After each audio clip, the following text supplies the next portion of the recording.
capítulo 45 do livro de Gênesis. Mesmo assentados, mas com reverência, vamos ouvir a palavra de Deus. Assim diz o Senhor. Então José, não se podendo conter diante de todos os que estavam com ele, bradou: fazei sair a todos da minha presença. E ninguém ficou com ele quando José se deu a conhecer aos seus irmãos. E levantou a voz em choro, de maneira que os egípcios o ouviam, e também a casa de Faraó. E disse a seus irmãos: eu sou José. Vive ainda meu pai? E seus irmãos não lhe puderam responder, porque ficaram atemorizados perante ele. Disse José a seu irmão: agora chegai-vos a mim. E chegaram-se. Então disse: eu sou José, vosso irmão, a quem vendestes para o Egito. Agora, pois, não vos entristeçais, nem vos irriteis contra vós mesmos, porque me havedes vendido para aqui. Porque para a conservação da vida, Deus me enviou adiante de vós. Porque já houve 2 anos de fome na terra, e ainda restam 5 anos em que não haverá lavoura nem colheita. Deus me enviou adiante de vós para conservar a vossa sucessão na terra, e para vos preservar a vida por um grande livramento. Assim, não fostes vós que me enviastes para cá, e sim Deus, que me pôs por pai de Faraó, e senhor de toda a sua casa, e como governador em toda a terra do Egito. Apressai-vos, subi a meu pai, e dize-lhe: assim manda dizer teu filho José: Deus me pôs por senhor em toda a terra do Egito, desce a mim, não te demores. Habitarás na terra de Gósen, e estarás perto de mim, tu, teus filhos, os filhos de teus filhos, os teus rebanhos, o teu gado, e tudo quanto tens. Aí te sustentarei, porque ainda haverá 5 anos de fome, para que não te empobreças, tu e tua casa, e tudo quanto tens. Eis que vedes por vós mesmos, e meu irmão Benjamim vê também, que sou eu mesmo quem vos fala. Anunciai a meu pai toda a minha glória no Egito, e tudo quanto tendes visto. Apressai-vos e fazei descer meu pai para aqui. E lançando-se ao pescoço de Benjamim, seu irmão, chorou. E abraçado com ele, chorou também Benjamim. José beijou todos os seus irmãos e chorou sobre eles. Depois, seus irmãos falaram com ele. Fez-se ouvir na casa de Faraó esta notícia: são vindos os irmãos de José, e isto foi agradável a Faraó e a seus oficiais. Disse Faraó a José: dize a teus irmãos, fazei isto: carregai os vossos animais e parti, tornai a terra de Canaã. Tomai a vosso pai e as vossas famílias e vinde para mim. Dar-vos-ei o melhor da terra do Egito, e comereis a fartura da terra. Ordena-lhes também: fazei isto: levai à terra do Egito carros para vossos filhinhos e para vossas mulheres, trazei vosso pai e vinde. Não vos preocupeis com coisa alguma dos vossos haveres, porque o melhor de toda a terra do Egito será vosso. E os filhos de Israel fizeram assim. José lhes deu carros, conforme mandado de Faraó, também lhes deu provisão para o caminho. A cada um de todos eles deu vestes festivais, mas a Benjamim deu 300 moedas de prata e 5 vestes festivais. Também enviou a seu pai 10 jumentos carregados do melhor do Egito, e 10 jumentos carregados de cereais e pão, e provisão para o seu pai e para o caminho. E despediu os seus irmãos. Ao partirem, disse-lhes: não contendais pelo caminho. Então, subiram do Egito e vieram à terra de Canaã, a Jacó, seu pai. E disseram: José ainda vive, e é governador de toda a terra do Egito. Com isto, o coração lhe ficou como sem palpitar, porque não lhes deu crédito. Porém, havendo-lhe ele contado todas as palavras que José lhes falara, e vendo Jacó, seu pai, os carros que José enviara para levá-lo, reviveu-se-lhe o espírito. E disse Israel: basta, ainda vive meu filho José, irei e o verei antes que eu morra. Cristal quebrado não cola jamais. Você já deve ter escutado essa expressão em algum momento, que serve para se referir à traição, relacionamentos quebrados, desfeitos. Na verdade, você pode até conseguir colar um cristal que quebrou, mas ele não volta a ser como era antes. Quem é que nunca passou por isso? Quem é que nunca experimentou isso? E disse essas palavras. Eu posso até ter perdoado fulano, mas não dá para ser como era antes. É melhor cada um no canto, eu aqui, ele lá. Deixa como está, não dá para confiar, não dá para saber se ele vai pisar na bola de novo. A gente já conversou, a gente já se acertou, mas é melhor cada um para o canto. Eu até perdoo você, mas não dá para ser seu amigo não dá para caminhar junto não. Será que essa tem que ser a nossa atitude? Será que nós somos chamados diante de relacionamentos que são quebrados, onde há traição, onde há desconfiança, onde há mentira, será que esse é o melhor caminho a ser tomado? Quando nós olhamos para a história de José e esse momento da vida de José, ele nos ensina muito a respeito de perdão, a respeito de restauração, a respeito de reconciliação nos nossos relacionamentos. Nós estamos meditando ao longo dos últimos domingos sobre a história de José. E o que não falta nessa história, como a gente tem acompanhado, é quebra de relacionamento. Ódio, traição, ofensa. Lembre-se que José foi vendido como escravo pelos seus irmãos. Mas nós temos visto também como Deus estava no controle de todas essas situações. E após anos de sofrimento, José foi elevado à posição de governador do Egito.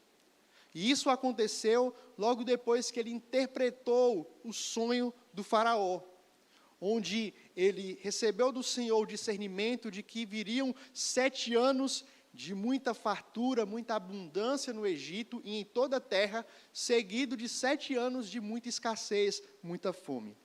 E no segundo ano dessa grande escassez, os irmãos de José, que viviam em Canaã, foram até o Egito em busca de comida. E José viu os seus irmãos e reconheceu os seus irmãos. E nos últimos capítulos, nós vemos José fazendo uma série de testes com os seus irmãos. Ele queria saber se Benjamim, o caçula, estava vivo. Ele queria saber sobre a saúde de seu pai, como ele estava. Mas, principalmente, José tinha a intenção, com esses testes, de saber se os irmãos, de fato, tinham se arrependido, tinham mudado de atitude. Semana passada, o pastor Joás expondo aqui à noite, ele nos mostrou que, mais uma vez, os irmãos de José foram testados por ele. Dessa vez, um grande banquete foi dado, e José coloca o cálice de prata no saco com provimentos do mais novo de Benjamim, para que eles estivessem numa situação de perigo, correndo realmente risco de morte. E então, semana passada, nós vimos a bela atitude de Judá. Judá se ofereceu no lugar do seu irmão caçula.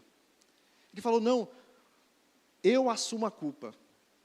Se Benjamim não voltar, meu pai vai morrer. Eu fico no lugar dele. Olha, eu reconheço que nós somos achados em pecado. O que a gente está fazendo aqui é consequência do nosso pecado, é consequência do nosso erro. Como é que nós iremos nos justificar diante de Deus? E José ouve tudo isso, esse reconhecimento, esse quebrantamento do seu irmão, essa atitude do seu irmão. Todas essas ações de José, esses testes, contribuíram para que esse momento de quebrantamento acontecesse. Todas essas situações foram orquestradas para que aqueles homens tivessem na sua mente, tivessem em seu coração, a convicção de pecado e se arrependessem daquilo que eles haviam feito. Eles teriam agora uma nova perspectiva sobre aqueles eventos.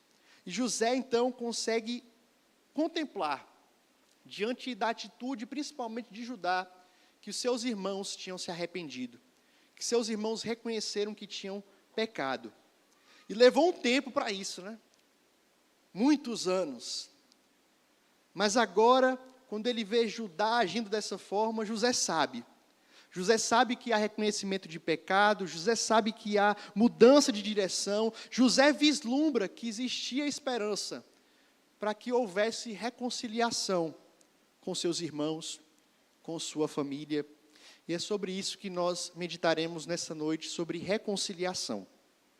Primeiro, pensando justamente sobre reconciliação e reconhecimento de pecado, que é o que nós temos aqui. Começamos na semana passada com a atitude de Judá, e ela é culminada aqui quando José tira essa máscara e se revela aos seus irmãos.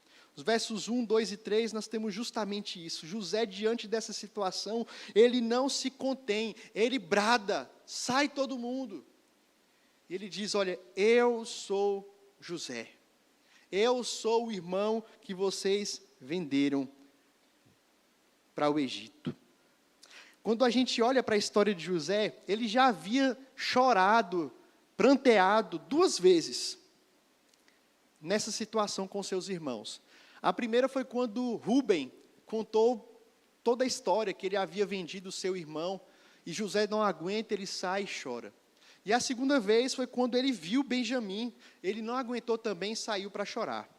E agora, mais uma vez, nós temos aqui José pranteando, chorando, e o texto fala que foi um choro que deu para todo o Egito ouvir. A expressão que o nosso irmão Fred usou pela manhã hoje é cirúrgica, foi como uma barragem que se rompeu. Chorou demais diante da atitude dos seus irmãos, reconhecendo que tinham errado contra ele. Agora, imagina o que passou na cabeça dos irmãos vendo José chorando. Falando, pronto, agora vai dar ruim para a gente, esse homem chorando aqui na nossa frente, vai sobrar para todo mundo aqui. Mas o que nós vemos é uma atitude linda de José.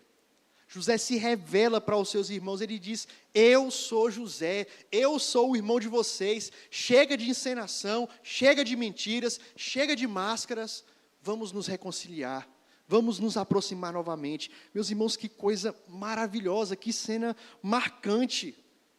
Que momento espetacular, quando a gente vê aqui uma pessoa que era contra a gente, se voltando ao nosso favor. Alguém que tinha rompido comunhão por causa do pecado, por causa da mentira, por causa da traição, e ela volta a estar com a gente. Por meio do arrependimento, por meio do perdão, volta-se a possibilidade de união, de comunhão, de um abraço sincero, de caminhar junto. E é interessante que, se a gente olhar pela lógica desse mundo, José não tinha nada que perdoar os irmãos dele. José não ia ganhar nada com isso. Ele não tinha nenhuma obrigação. Afinal de contas, 20 anos tinha se passado, ou ele tinha perdido da sua vida. Quem é que ia reparar esses 20 anos? Quem é que ia apanhar no lugar dele? Quem é que ia retribuir os anos perdidos? Quem ficou tanto tempo parado, estagnado na vida como José? Para compensar o que eu vivi, eu tenho que descontar nesses infelizes. José agora ele tem escolha. Ele vê arrependimento, ele vê mudança de vida. Será que José perdoa os irmãos, se reconcilia com os irmãos? Ou José vai tomar um caminho de vingança? Meus irmãos, o nosso Deus, ele não retém perdão. O nosso Deus é rico em perdoar. Quando ele vê que trilhamos o caminho certo do arrependimento e da fé. Não importa o que você tenha feito, não importa o quão sério tenha sido o seu pecado, a sua atitude, o quão terrível seja a sua situação, se você se arrepende sinceramente do Senhor, Ele não recusa perdoar. O próprio salmista Davi reconhece isso, um coração quebrantado, um coração contrito, o Senhor, Ele não despreza. E nós vemos José aqui também, não desprezando o perdão dos irmãos. Pelo contrário, ele perdoa.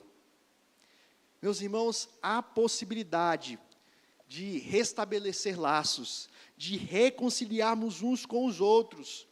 Mesmo que a gente tenha sido vendido como escravo, nós podemos perdoar os nossos ofensores. Mesmo que eles tenham feito um mal indizível contra a gente. Mesmo que tenham falado mal, mesmo que tenham feito a nossa caveira, passado rasteira, mesmo que tenham nos abandonado, se nós olharmos para Cristo, em Cristo, se essa pessoa se arrepende, se essa pessoa confessa os seus pecados, se há mudança de direção, se há mudança de vida, nosso relacionamento uns com os outros pode e deve ser restaurado. Eu não sei quem foi que te vendeu para o Egito como escravo, quem te fez mal, quem falou mal de você, mas eu sei que é muito possível que você já tenha feito o mesmo com outra pessoa, que você pecou contra alguém, e por causa do seu pecado, e por causa da sua atitude, essa pessoa se ofendeu e pode estar ainda hoje ofendida por conta dos seus pecados. Mas olhar para esse texto nos diz e nos mostra e fala com a gente que se a gente se arrepende dos nossos pecados, se a gente confessa os nossos pecados, se nós reconhecemos o nosso erro, há possibilidade de reconciliação, há possibilidade de perdão, há possibilidade de renovo, e o texto nos chama para a gente reconhecer isso. Nós não precisamos viver como infratores, como errados a vida inteira. Nós não precisamos viver a vida inteira retendo perdão, sem pedir ou sem liberar perdão. Não sejamos orgulhosos.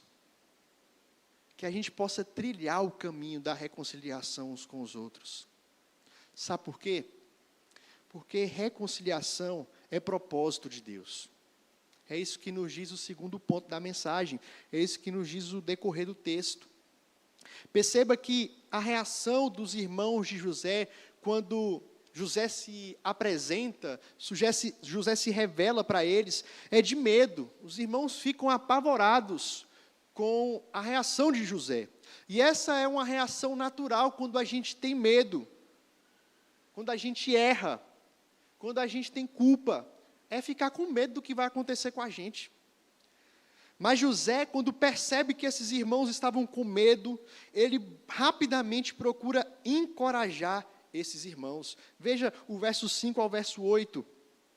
Agora, pois, não vos entristeçais, nem vos irriteis contra vós mesmos, porque me havedes vendido para aqui. Porque para a conservação da vida, Deus me enviou adiante de vós. No versículo 7 ele fala novamente, Deus me enviou adiante de vós para conservar vossa sucessão na terra e para preservar a vida. Verso 8, assim não fostes vós que me enviastes para cá, e sim Deus que me pôs por pai de Faraó. O que é que a gente faria, provavelmente, no lugar de José? Talvez a gente poderia até dizer, beleza, está perdoado, mas volta lá para Canaã, fica por lá. Eu já estou te dando alimento, você não merecia nem isso. Ou a gente poderia falar, tá bom, a gente se acerta, cada um para o seu lado e está tudo certo. Mas quando a gente olha para o discurso de José aqui, a gente percebe uma graça tão grande na atitude dele. Esse discurso mostra para a gente, essas palavras que acabamos de ler, mostra que José passou esse tempo todo ponderando, pensando sobre aquilo que aconteceu com ele. José, ao invés de meramente ficar sofrendo, ficar com uma atitude de autocomiseração, sentindo dó de si mesmo, o texto mostra que ele passou todos esses anos pensando em como Deus estava conduzindo todas as coisas, mesmo as suas tragédias, mesmo os seus sofrimentos, como Deus usou tudo isso para a preservação, para o cuidado, para o crescimento dele mesmo. E, queridos, nós precisamos aprender a fazer isso também. No meio das nossas tragédias pessoais, no meio das nossas crises, nós precisamos parar e considerar o que é que Deus está fazendo com minha vida. O que é que Deus quer com isso? Qual é o propósito de Deus com isso?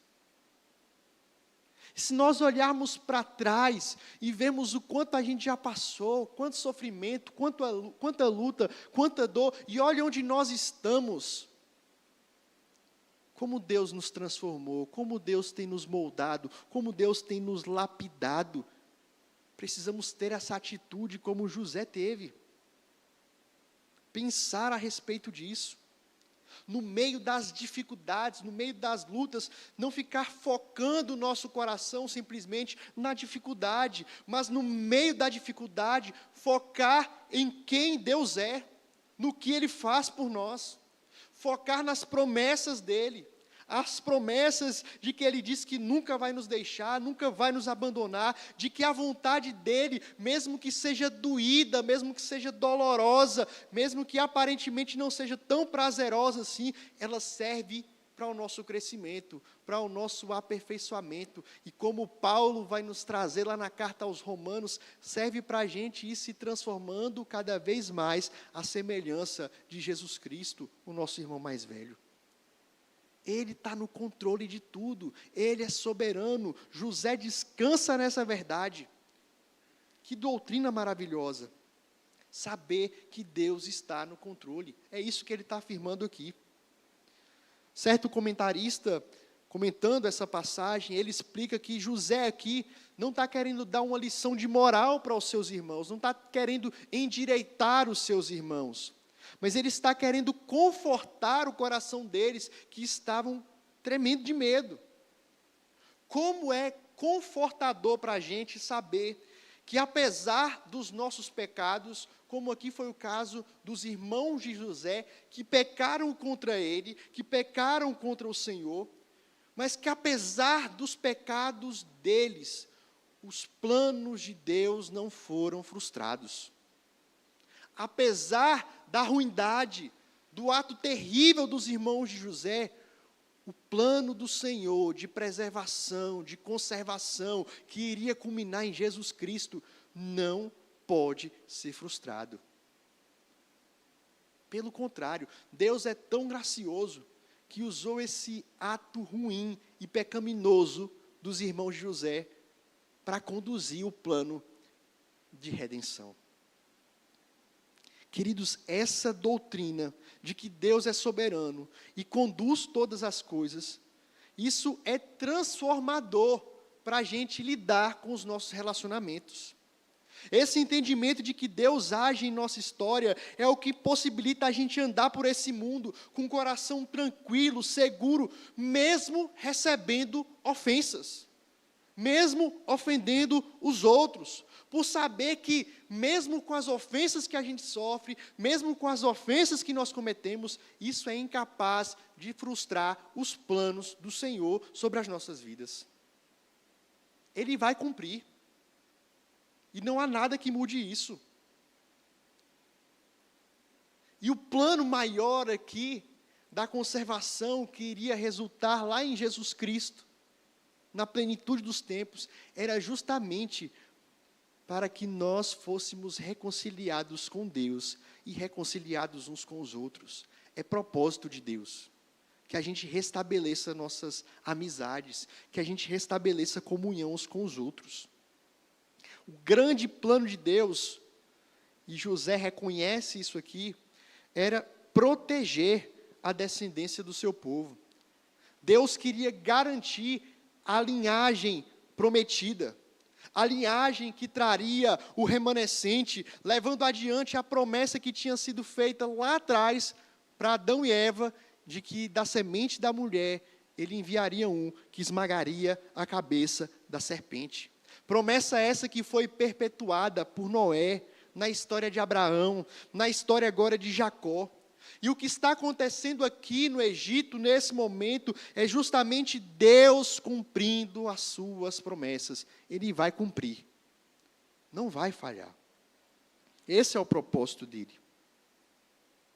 E para que isso acontecesse, para que essa semente continuasse sendo perpetuada, foi necessário que José tivesse sido vendido para o Egito. Foi necessário que ele sofresse na casa de Potifar, na prisão. Mas Deus o usou, colocando como governador, para preservar a vida, não somente da sua família, mas a nossa vida. Porque dessa história depende a minha e a sua história também, meus irmãos. Percebe aqui como Deus faz as coisas, como Deus opera. como os planos de Deus são mais elevados do que os nossos. A gente não consegue vislumbrar. Muitas vezes, no meio do caos que está a nossa vida, dos problemas, das dificuldades, nós não conseguimos compreender e ver o que Deus está fazendo. Mas ainda assim, Ele está no controle e conduzindo tudo, segundo a sua vontade que é boa, perfeita e agradável. Não deixe de notar o que Deus está fazendo com você. Não deixe de notar o que Ele está fazendo através das suas vidas. Se nós entendermos isso, de que mesmo as nossas brigas, até aqui dentro da igreja, quando nós temos conflitos uns com os outros, isso serve para um plano maior de Deus nos moldar, nos transformar à semelhança dEle, de nos fazer crescer, de nos fazer amadurecer. Isso vai nos dar mais ousadia e coragem, para a gente parar de coisa e se perdoar, e se amar, e se reconciliar, porque esse é o projeto, o propósito de Deus. Que vivamos unidos, que vivamos reconciliados uns com os outros. Quando a gente entende que no final das contas, na cruz do Calvário, os nossos pecados foram castigados em Cristo, e isso por culpa nossa, ao mesmo tempo que, por plano de Deus, nós temos ousadia para agirmos em busca de reconciliação uns com os outros. Se nós somos reconciliados na cruz com Cristo, e temos agora união com Cristo, união com Deus, intimidade com Deus, relacionamento com Deus, não existe nada que pode impedir você de se reconciliar com seu irmão. Não importa o que ele tenha feito, seu pai, sua mãe, seu marido, sua esposa, seu filho, seu irmão aqui na igreja, você pode, porque na cruz do Calvário nós fomos reconciliados com Deus e somos reconciliados uns com os outros. Precisamos buscar isso, porque é propósito dele para a nossa vida. Mas o texto também nos mostra uma última verdade maravilhosa aqui. A reconciliação, ela traz uma vida nova. Ela traz transformação. Só que uma transformação para melhor. É o que a gente encontra aqui no texto, do verso 16 ao verso 28.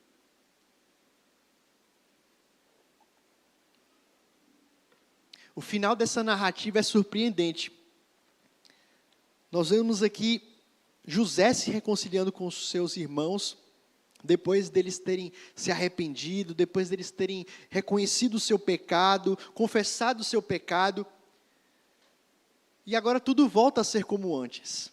Na verdade, agora volta a ser melhor do que era antes. Vocês lembram como era o relacionamento de José antes dele ser vendido? Os irmãos tinham inveja, os irmãos odiavam José, os irmãos não podiam olhar para a cara de José. Era um querendo passar a perna no outro. Era Rúben deitando com a mulher do pai. Era Judá um assassino. Esse era o tipo de irmão, esse era o tipo de familiar de José. Esse era o tipo de relacionamento, de disputa, de inveja, de vaidade dentro dessa casa. Só que o que nós encontramos aqui, depois desse momento de perdão, de arrependimento, de reconciliação, são as coisas ficando melhores do que eram antes. O relacionamento de José com seus irmãos nunca foi tão bom como será agora daqui para frente. E veja que cena comovente aqui nós temos nos versos 14 e 15. José se lançou no pescoço de Benjamim, seu irmão chorou, abraçou com ele e chorou também Benjamim. José beijou todos os seus irmãos e chorou sobre eles, depois que seus irmãos falaram com ele. Veja que coisa maravilhosa. Antes disso daqui era impensável imaginar os irmãos de José se abraçando, José abraçando seus irmãos, José beijando seus irmãos, José cumprimentando seus irmãos de forma amistosa, de forma amorosa. Veja o que a reconciliação pode fazer. Porque às vezes nós pensamos como o ditado que eu disse lá no início. Uma vez que alguém pecou contra mim, já era, não tem como voltar atrás. Não tem como reconciliar. E por mais que a gente perdoe, por mais que a gente reconcilie, muitas vezes fica aquela coisa estranha, fica aqueles 2 pés atrás. Porque não dá para confiar de novo, né? Quebrou, já era. Não vai ser legal como era antes. Mas o que nós temos aqui, meus irmãos, é que depois de um momento de reconciliação, quando isso acontece de forma genuína, as coisas podem ser ainda melhor do que eram antes. As coisas podem ser ainda melhores. Onde havia fratura, vai se colar, vai ser soldado pela graça de Deus, vai se tornar algo inquebrável, vai se tornar algo maravilhoso. Nessa cena nós temos José abraçando Rubem, seu irmão mais velho, Judá, Gade, Naftali, Dan, ele abraça todo mundo. Conseguem perceber aqui, a reconciliação de José com seus irmãos não é uma reconciliação para inglês ver, não é algo meia boca, não é algo cheio de poréns, eu te perdoo, mas vamos colocar um limite aqui, não. Quando eles se reconciliam de verdade. E a gente precisa levar isso a sério. Nós lemos aqui, nosso irmão Paulo, na segunda carta de Paulo aos Coríntios, quando ele escreve sobre o ministério da reconciliação, no verso 17, que precede imediatamente o momento que ele vai tratar desse ministério, ele vai dizer, olha, se você está em Cristo, se você é um cristão, se você nasceu de novo, se você é filho de Deus, você é nova criatura, as coisas antigas passaram, eis que se fizeram novas.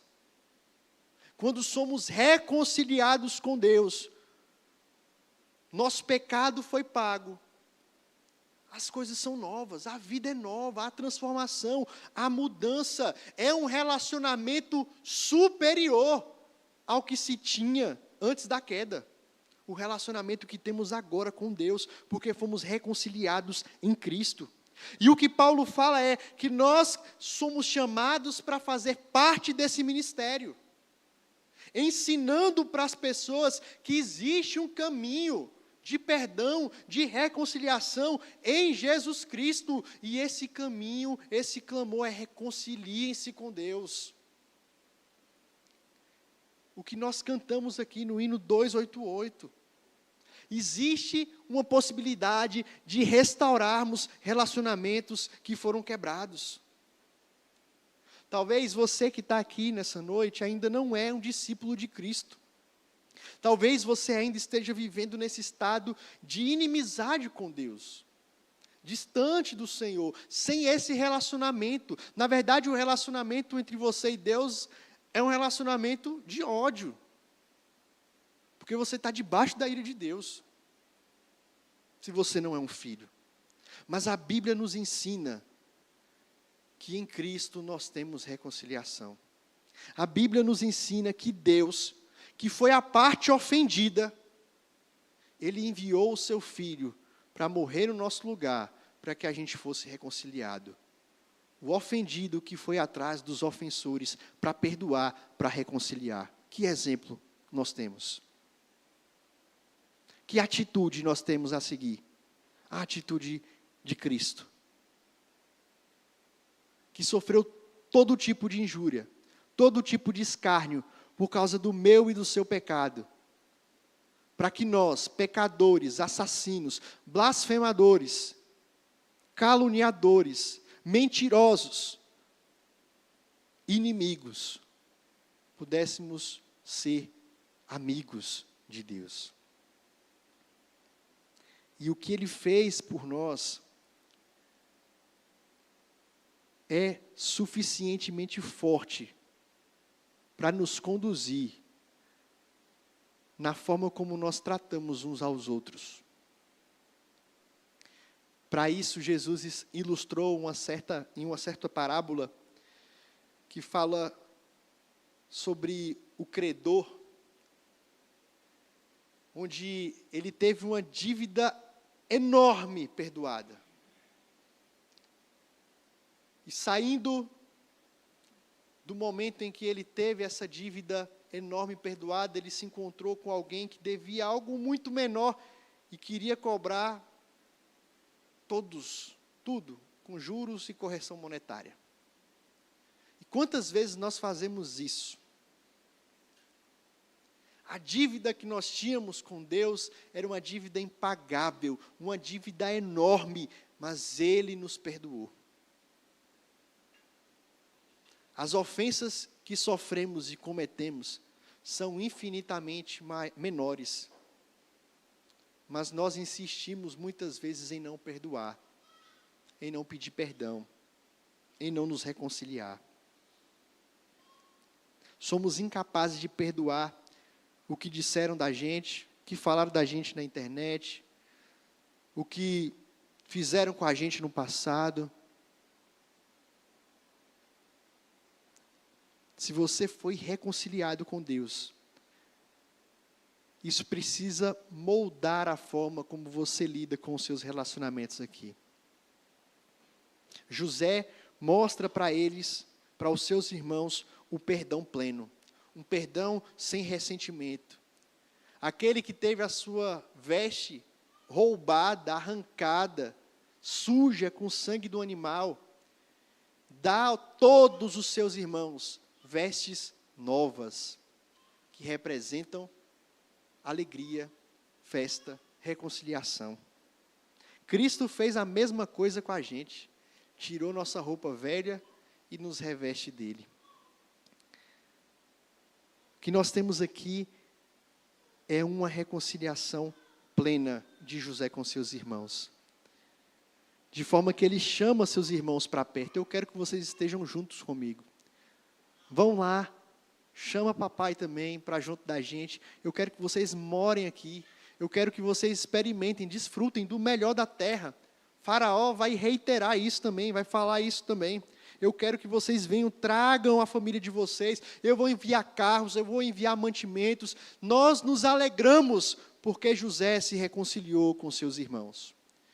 Meus irmãos, se ímpios, se gente que não conhece a Deus, se alegra quando irmãos se reconciliam, quanto mais o nosso Deus se alegra quando vê o seu povo vivendo em união, vivendo em unidade, se perdoando, se amando, vivendo o propósito que foi chamado para viver, que é de reconciliação uns com os outros.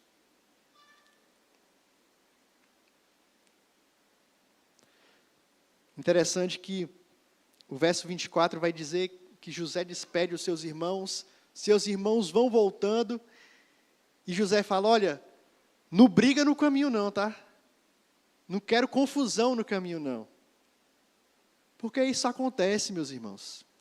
Mesmo a gente que é reconciliado com Deus, experimenta o perdão uns dos outros, nós estamos sujeitos a passar novamente por situações em que a gente pode magoar um ao outro, ofender uns aos outros.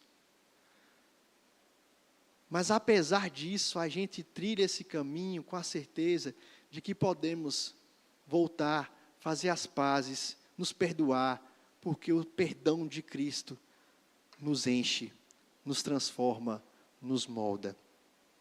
Com quem você está precisando restabelecer novos laços? Com quem você está precisando voltar a falar? Voltar a se relacionar? Com quem você está precisando se reconciliar? Talvez seja o próprio Deus, por conta dos seus pecados, por conta da dureza do seu coração, você tem levado uma vida de pecado que desagrada ao Senhor e está precisando experimentar da bênção da reconciliação com Ele. Você já foi reconciliado. Viva como um reconciliado com Deus e desfrute de intimidade com Ele. Será que você está precisando de perdão do seu pai, da sua mãe, do seu marido, da sua esposa, do seu irmão, do seu colega de trabalho, do seu irmão em Cristo aqui na igreja? A quem você precisa pedir perdão? A quem você precisa perdoar? Com quem você precisa se reconciliar? O Senhor nos chama para esse ministério, para essa vida. Não sejamos negligentes com isso. Quero concluir nessa noite com uma citação de Woody Bauchman. Ele é um pastor americano e tem um livro maravilhoso sobre a história de José, que é um chamado para a gente ver essa história de José com outros olhos. E ele comenta que é impossível a gente ler esse texto, esse parágrafo final aqui, onde José manda os irmãos, e os irmãos retornam para Canaã, para buscar o pai, para voltar e morar no Egito, sem fazer uma comparação com o Êxodo. Fazer uma comparação aqui entre José e Moisés. Quando Israel e sua família se estabelecem no Egito, o faraó dá permissão para que eles venham, e faz isso com alegria. Mas quando o povo de Deus quer sair, o faraó dá permissão para sair, mas a contragosto, tanto que manda perseguir o povo. Quando eles vêm para o Egito, José é um hebreu, é o chefe da casa do faraó.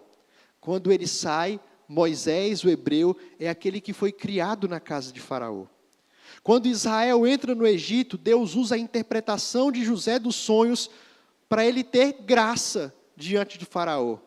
Quando eles saem, Deus usa Moisés com as pragas, a manifestação do Senhor, para endurecer o coração do Faraó. Mas Moisés e José não são os únicos paralelos aqui. Quando a família de José entra no Egito, Faraó esbanja riqueza para sustentá-los. Quando eles saem do Egito, o povo de Israel despoja os egípcios, levando ouro, levando prata, levando bens. Quando eles entram, os carros de Faraó acompanham na sua jornada. Quando eles saem, os carros de Faraó perseguem o povo de Israel até o Mar Vermelho. Quando o povo entra no Egito, Jacó sai para adorar. Quando eles saíram, eles tinham o mesmo propósito, adorar a Deus. Quando eles entram no Egito, Deus usa um desastre. José é vendido pelos irmãos para entrar no Egito. A fome, a seca. Quando ele sai, Deus também manda um desastre, a morte dos primogênitos. Todo esse exercício de comparação, de ver esses paralelos, meus irmãos, não é um mero exercício intelectual, mas serve para mostrar que o que Deus faz não é por acaso. A forma como Deus conduz todas as coisas é de forma perfeita. O mundo não caminha, as coisas não acontecem ao sabor do vento. Tudo o que acontece, acontece do jeito que Deus determinou. Ele orquestra as nossas vidas, Ele conduz as nossas vidas, até mesmo o tempo no exílio, até mesmo um tempo na prisão, até mesmo servindo no palácio do faraó. Todos esses movimentos humanos fazem parte do plano de Deus para convergir todas as coisas em Jesus Cristo. Sejam as nossas alegrias, sejam as nossas tristezas, sejam os nossos embates diários, os nossos conflitos familiares, na sociedade, aqui na igreja. Em José, queridos, nós temos uma sombra maravilhosa de Jesus Cristo, nosso Senhor. Nós pecamos contra Ele, e por causa do nosso pecado, Ele foi colocado em uma posição de dar grande livramento para a gente. Na cruz do Calvário, Jesus nos livrou do nosso maior mal.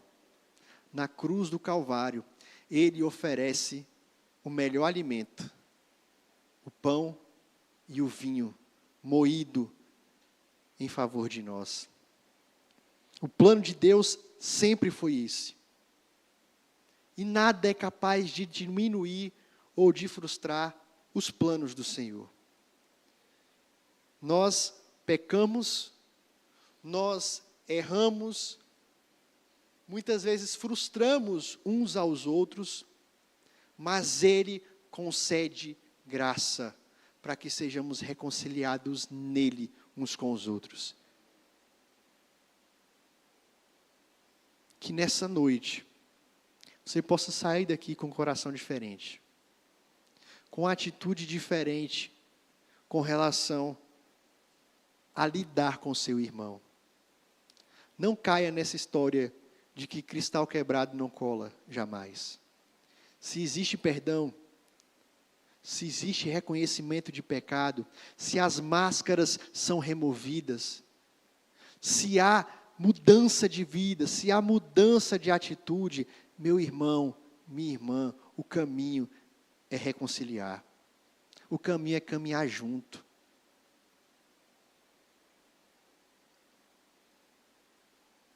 Esse é o propósito de Deus para o seu povo. Esse é o propósito de Deus para a sua igreja. Viver em união, anunciando, testemunhando daquilo que Ele fez por nós. E isso só é possível por causa de Jesus. Essa união é loucura para o mundo. O que nos leva, um bando de gente de origem diferente, que pensa diferente, com gosto diferente, que muitas vezes não se dão, quebram a cabeça muitas vezes uns com os outros, mas ainda assim estão juntos, mas ainda assim procuram perseverar. O que faz isso é o sangue de Jesus que nos une, que nos reconcilia com Ele e pode nos reconciliar uns com os outros. Que o Senhor derrame do seu perdão e da sua graça sobre as nossas vidas, para que nós possamos exercer o ministério da reconciliação, anunciando para o mundo aí fora que eles precisam se reconciliar com Deus, mas anunciando dentro da igreja que nós precisamos nos reconciliar uns com os outros. Precisamos viver em união uns com os outros.